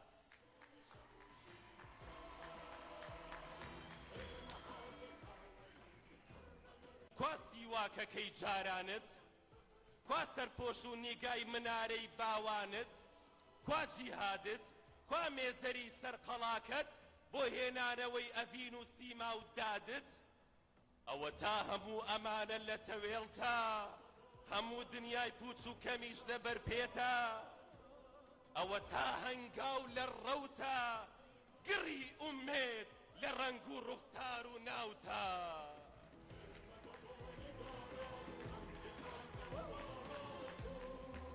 پێت ئەڵێم هەر خۆت غیرەتی بەس خۆت هاوار و نەعرەتی نەفرەت لە ترسی نەعلەتی پێڵاوەکە تون لە پێکە نابێ ڕێبوار بە پەیپەتی پەنجەت فوارەی بە خوێنکە ناکرێ بێدەنگی بەسێتی تۆ هەموو گیانت ویژدانە جەستەت بۆ خال و خاک و گەلژانە هەستە باسکداری ئاڵاتە و باڵای زراف تا بنمێکی ئاسمان بەرزە هەموو کورچاوی لە تۆیە ئەو هاوارەت هەزار وشە و پیتی تەرزە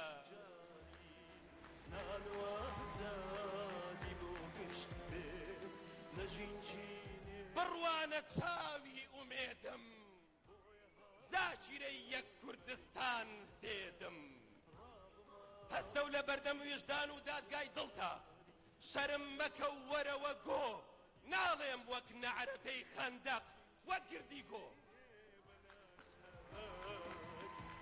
شەرم مەکە و بێرەوە نێو دڵی مەیدان ناڵێم وەک حەمزەی بەورەی مەچەک بەردین وەک پیاوانی بەرزی زادان لە قوڵای ڕەوە ڕەنگی مێژووەوە هەزار ڕەنگ و یەک داهاتوو هەزار حیزب و یەک گرتوو هەزار جوڵە و یەک شۆڕشی بزوتنەوە یەک ئازادی و هەزار جەستە بە کۆتەوە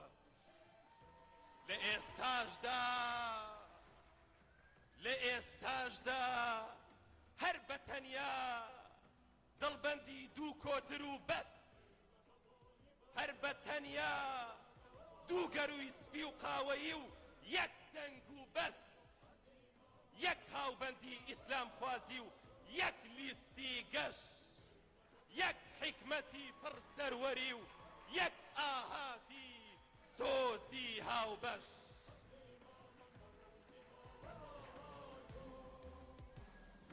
لەگەڵ مێژووی پڕناسۆری لە باسکەوە لە نێو دوو دەستی حکمەت و ناسک و سافی ئاسکەوە لیستی 175 هاتۆتە بوون بەرەی ئیسلام خوازی کورد و بەرەی یەکبوون لە پەناو پەسێوی خاکە لە ناو دڵی هەزار ئینجانە و ئەوینی دەست و دڵزیوینی باخە کێزاد ئەکاو تانە لە شوناسی بدا بەگاڵتە و گەپ تەب بەدیەدا ئەبی لەهەب وەتەب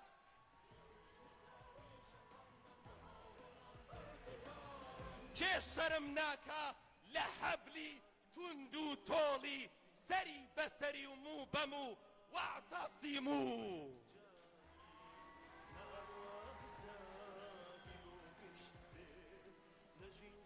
لە هەرێمەوە تا مەکە وەک هێزی ملیۆن پیاوەتی پێهەنگاوەکانی حەمزە ترس لە پەنجە و دڵت دەرکە بگە بە حەرەمی پیرۆز نەرم و دڵبەند و بە ئاستەم بڵێ هانێ ئەوە دڵم ئەوە دەستم لەم ڕۆژگارە نەخۆشەدا ئەوە منم هەر بە تەنیا سەرم بەرزە و لە بەردەم کۆشتی دنیادا هەر نەکەوتم بۆ ئەم ڕێبازە ئاسمانیەی خوای تاقانە بۆ یەک چرکەش بێ لە بەردەم زوڵم و نادادی و کوفردا قەت نەخەوتم قەت نەخەوتم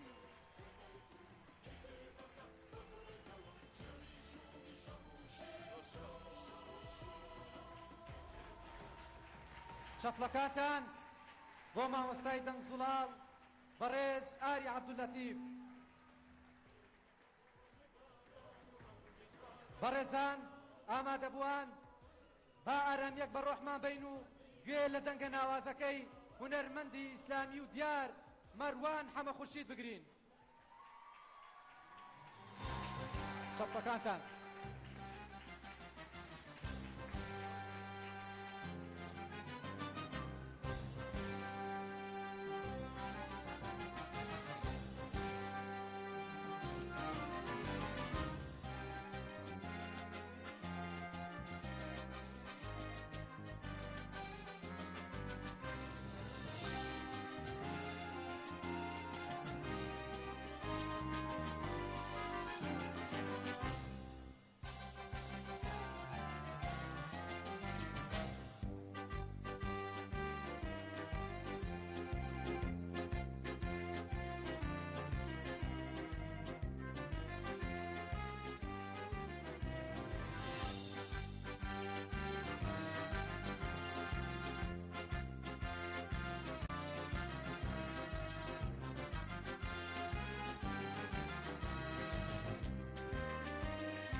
کە خەمخۆری هەژارانە هەڵەبژێرین هەڵەبژێرین هەڵەبژێرین جەناسێتم هەراسانە هەڵەبژێرین هەڵەبژێرین هەڵەبژێرین هەڵەبژێرین هەڵەبژێرین کەشتی خواز و بەسۆزە هەڵەبژێرین کە بۆ گوند و شار دڵسۆزە هەڵەبژێرین کەشتی خواز و بەسۆزە هەڵەبژێرین کە بۆ گوند و شار دڵسۆزە کە کارنامەی سپی و پاکە کە دڵسۆزی گەل و خاکە کە کارنامەی سپی و پاکە کە دڵسۆزی گەل و خاکە هەڵەبژێرین هەڵەبژێرین هەڵەبژێرین هەڵەبژێرین هەڵەبژێرین هەڵەبژێرین کە خەمخۆری هەژارانە هەڵەبژێرین هەڵەبژێرین هەڵەبژێرین جەلاسێتم هەراسانە هەڵەبژێرین هەڵەبژێرین هەڵەبژێرین کە خەمخۆری هەژارانە هەڵەبژێرین هەڵەبژێرین هەڵەبژێرین جەلاسێتم هەراسانە هەڵەبژێرین هەڵەبژێرین هەڵەبژێرین هەڵەبژێرین هەڵەبژێرین کە خێرخوازی بە ئەزمونە هەڵەبژێرین کە بۆ خزمەت بەرچەوڕوونە هەڵەبژێرین کە خێرخوازی بە ئەزمونە هەڵەبژێرین کە بۆ خزمەت بەرچەوڕوونە کە ترسی خودای لە دڵایە کە بۆ هەمووان وەک برایە کە ترسی خودای لە دڵایە کە بۆ هەمووان وەک برایە هەڵەبژێرین هەڵەبژێرین هەڵەبژێرین هەڵەبژێرین هەڵەبژێرین هەڵەبژێرین کە خەمخۆری هەژارانە هەڵەبژێرین هەڵەبژێرین هەڵەبژێرین جەلاسێتم هەراسانە هەڵەبژێرین هەڵەبژێرین هەڵەبژێرین کە خەمخۆری هەژارانە هەڵەبژێرین هەڵەبژێرین هەڵەبژێرین جەلاسێتم هەراسانە هەڵەبژێرین هەڵەبژێرین هەڵەبژێرین هەڵەبژێرین هەڵەبژێرین کە کارزان و ڕۆشن بیرە هەڵەبژێرین کە بۆ پێشخستنمان ژیرە هەڵەبژێرین کە کارزان و ڕۆشن بیرە هەڵەبژێرین کە بۆ پێشخستنمان ژیرە کە خەمخۆری هەژارانە کە لاستم هەراسانە کە خەمخۆری هەژارانە کە لاستم هەراسانە هەڵەبژێرین هەڵەبژێرین هەڵەبژێرین هەڵەبژێرین هەڵەبژێرین هەڵەبژێرین هەڵەبژێرین هەڵەبژێرین هەڵەبژێرین هەڵەبژێرین هەڵەبژێرین هەڵەبژێرین سپاس و دەستخۆشی بۆ دەنگە ناوازەکەی هونەرمەندی ئیسلامی مەڕوان حەمەخورشید. ئەو گەرمیانیە، تەواو گەرمیانیە، ناوی یاسین محەممەدە، ناسراوە بە یاسین قیامەت. بە هۆیەی لە هەرچی کوچە و کۆڵان و گەڕێکی ئەم گەرمیانە هەیە، لە مزگەوتەکان هەیە، باسی قیامەتی کردووە. قسە خۆشە شاعیرە زۆر شتی تر داوای لێکەن بفەرمێت.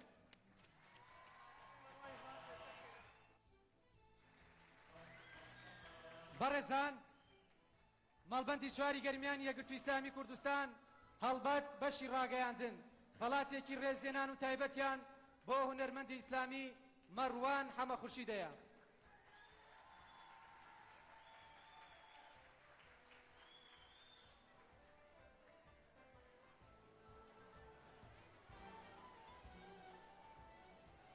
ئێمەین 175 ئێمەین 175 ئەوە ئێمەین بە هەمووان و ئیسلام خوازان دەڵێن وەرن ڕابن لە هەورازی کینەبازی و پەرتەوازی و نەسازی بەرەو پاکسازی و چاکسازی و کۆمەڵزازی و دەوڵەتسازی ئێمەین هاتووین لەسەر پێی خۆمان وەستاوین خێرمان پێیە بۆ ئەم گەلە خێر نەدیوە بۆ ئەم میلەتە هەتیوە بۆ ئەم خەڵکە کۆچزەدە ژێر پێتەقیوە هاتووین چرای میحرابی مزگەوت و خزمەتکاری مەلای کورد و خەندەی لێوانی لێوی لاوان و ئاسای دەستی پیرەکان بین ئێمەین هاتووین لەو ڕۆژەی کە هاتووین ئاگرمان خۆش نەکردووە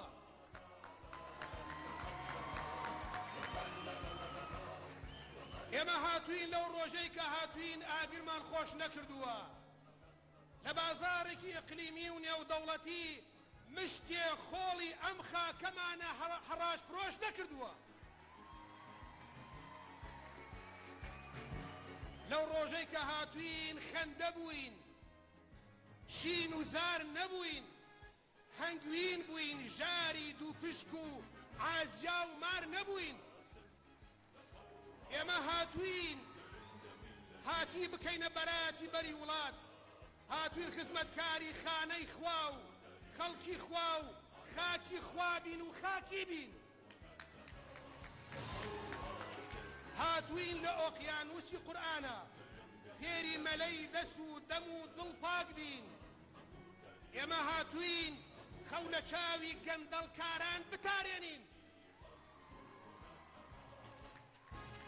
ئێمە هاتووین دووڕووەکان دۆڕاوەکان سواوەکان قوپاوەکان شکست خواردووەکان داماوەکان ژیان کوشتەکان بناسیێنین ئەوانەی وا فرمێسکی درۆ لە چاویان ئەبارێ وشەی جوانی ڕەنگا و ڕەنگ لە زاریان دەرەپەڕێ چاوبەست لە میلەت ئەکەن لەگەڵ گورگاشایی و لەگەڵ مەڕدا شیوە نەکەن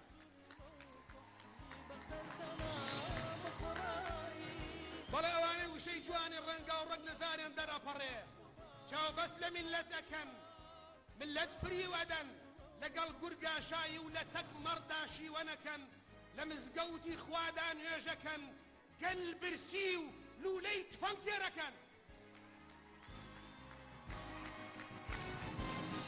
ئێمە هاتووین لە بەردەم ئاوێنەی خواناسیدا پەڵەی گوناه پایەماڵکەین هاتووین ببینە بێڵی کرێکار داسی دەستی جووتیار خامەی چینی خوێنەوار لەشکی خوشکی سەلار کەس و دەستی هەتیوبار هەتوانی دەردی بیمار و ئومێدی لە ژین بێزراو گڕکانی قڵای زۆردار غەمخۆری غەمی غەمبار و ئەو عەدالەتی جوان و هەوێنی ماڵی بەختیار بین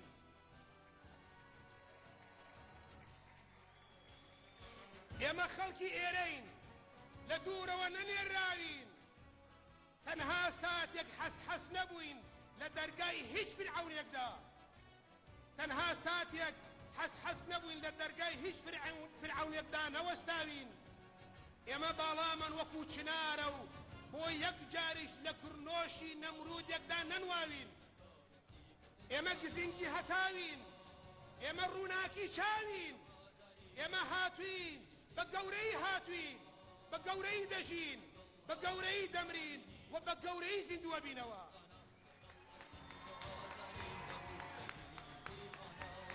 هاتوین خزمەتکاری کوردستانی دیندار و هاوکاری دینداری کوردستان بین. هاتوین ئاشتی لە برایەتیمانە ببڕین هەتاکو کۆرپەی خۆشەویستی خوا و خاک و ئەم خەڵکە چەوساوە زوڵم لێکراوە لەدایک بێ. هاتوین تاجی گوڵێنەی ڕێز و وەفا لەسەر گوڵکۆی کاروانچیانی کاروانسەرانی ئەم کاروانە قورئانیە، ئەم جەزەهاوی و نورسی و کاگەحمەی شێخ و قازی و پیران و سوبحانی و زادە و مامۆستا عوسمان و کاگەحمە و سەی نەجمەدین و سەیفەدین و ڕێشایی و شەریف و هۆشیار دابنین.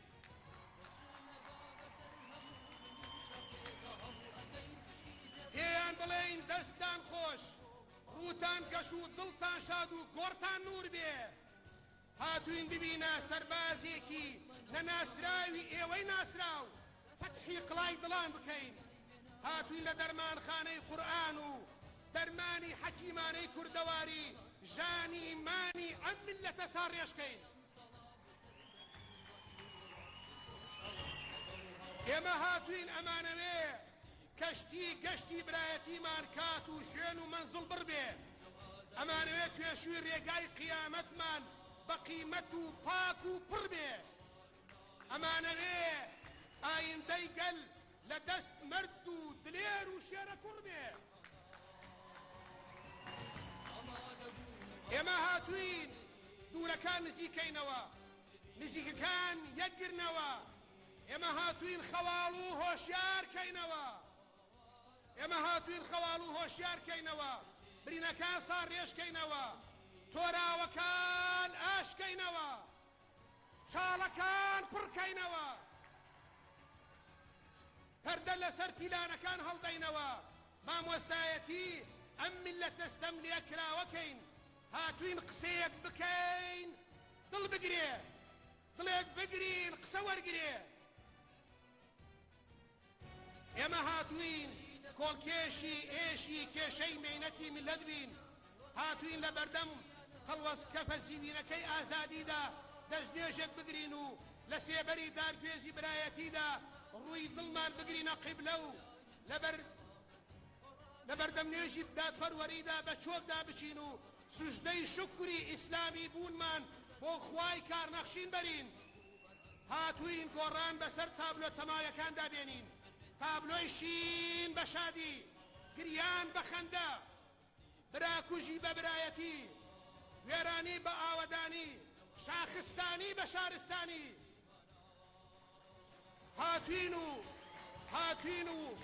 هاتوین و ئەم ئازیزانەمان پێیە بە دیاری بۆتان، کەسانی دلێر و بێر و سەلار و ژیر، کەسانی ئەمین و بە نرخ و ثەمین، کەسانی بە هیممەت و بە قیمەت و خاوەن عیزەت و شەهامەت، کەسانی دیندار و بێدار و بێبندیوار.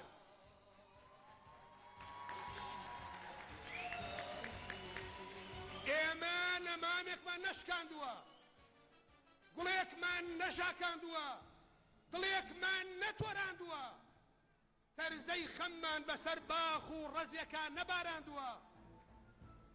ئێمە هاتووی نادادی ڕاماڵین، لە تەلسینی ناو تاریکایی ناترسین.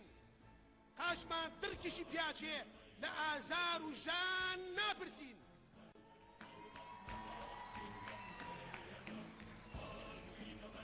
قاچشمان درکیشی پیاچەقێ لە ئازار و ژان ناپرسین. مادام خوا پشتیوانمان بێ، کەی بێ پشت و کەی بێ کەسین. هاتوین بە هەمووان بڵێین ژێر پێی یەکتری بلێسن، دەستی بێگانە ماش مەکەن. هاتوین بە هەمووان بڵێین ژێر پێی یەکتری بلێسن، دەستی بێگانە ماش مەکەن.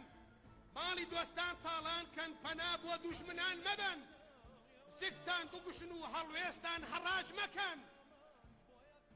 وشدانتان ئاسوو دەکەن و دەنگ بە 175 ئیسلام خوازان بدەن.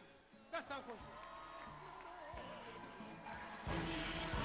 سپاس دەستخۆشی بۆ مامۆستا یاسین قیامەت. ئەزمموی ئیسلام خوازانی کوردستان بێوێنەیە لە بەغداد بۆ دووبارەبوونەوەی ئەو ئەزممونە دەنگ بدە بە لیستی 175 لیستی 175 لیستی ئیسلام خوازانی ئیسلاح خوازە دەنگی پێ بدە و ئایندەیەکی ڕووناک بۆ میلەتەکەمان بەرجەستە بکە بۆ ئەوەی خاک و خەڵکت پارێزراو بێت لە دەستی خیانەت و لە گەندەڵی دەنگ بدە بە لیستی 175 بەڕێزان ئامادەبووان کۆتا بڕگەی کەرنەڤاڵەکەمان تایبەتە بە کچێکی عزیز کە بێگومان ناکرێ و نەبووە و نابێ لە هەر کەرنەڤاڵێک لە هەر ئاهەنگێک دەنگی ژاڵەیەکی تیانە بێ بێستون نمە ژاڵەیی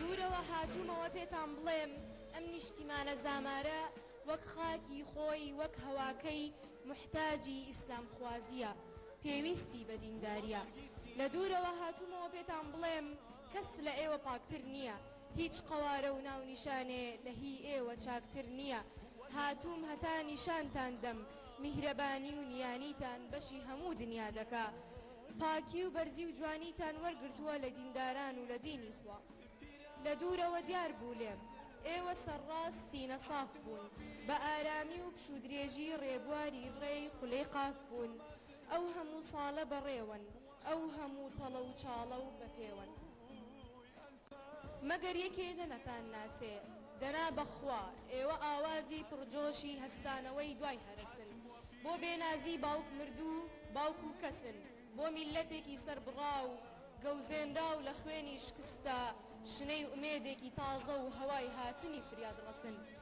ئێرە دز خواردوویەتی و ئێوە دزنین ئێرە گورگ بردوویەتی و ئێوە گورگ نین ئێرە درۆ داغانی کردووە ئێوە ڕازگۆن ئێرە شەقاوە و سەرسەری وێرانی کرد ئێوە پاک و پەیامدار بۆ ئاوەدانی ڕەنگ و بۆن مەوەسن و دوودڵ مەبن هێشتا ئێوە خۆتان بە دیلی خۆتانن وەک چۆن شاری وڵاتی مەبێ بانگ و منارە نابێ وەکو نوێژ بێ دەستنوێژ نییە فۆلکلۆر بێ حەیران و هۆرە و بەیت بێژ نییە وەک بەهار بێ باران نابێ ئەستێرە بێ ئاسمان نابێ شۆڕش بێ بەرخودان نابێ وەکو چەستا بێ گیان نابێ ئاواش کوردستانی ئێمە بێ پەیام و پەیامداری بێ چاکساز و چاکەخوازی بێ ئیسلام و ئیسلام خوازان نەبووە و نابێ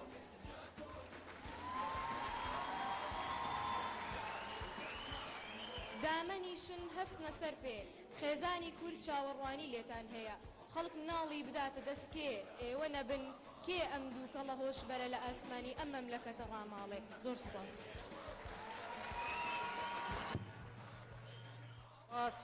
سپاس بۆ نمە بێستون ژاڵەیی بەڕێزان ئامادەبووان کۆتایی کەرنەڤاڵەکەیە بەڵام تکایە بەناوهێنانی هەر یەک لەم بەڕێزانە بۆ سوپاسکردنیان و هاتنیان بۆ گەرمەسێری سەربەرز چەپڵەکانتان سپاس بۆ ئەمینداری گشتی یەکگرتووی ئیسلامی کوردستان سپاس بۆ نوێنەری ڕابەری گشتی بزوتنەوەی ئیسلامی کوردستان سپاس بۆ کاندیدانی سەربەرز و لێهاتووی یەکگرتووی ئیسلامی کوردستان سپاس بۆ ئێوەی ئەزیز کەرنەڤاڵەکەتان پڕ شەوق و جۆش و خڕۆش کرد سپاسانەکەین لێرەدا کەرنەڤاڵی سەرکەوتنی لیستی 175 یەکگرتووی ئیسلامی کوردستان لە گەرمیان دەگات بە پایان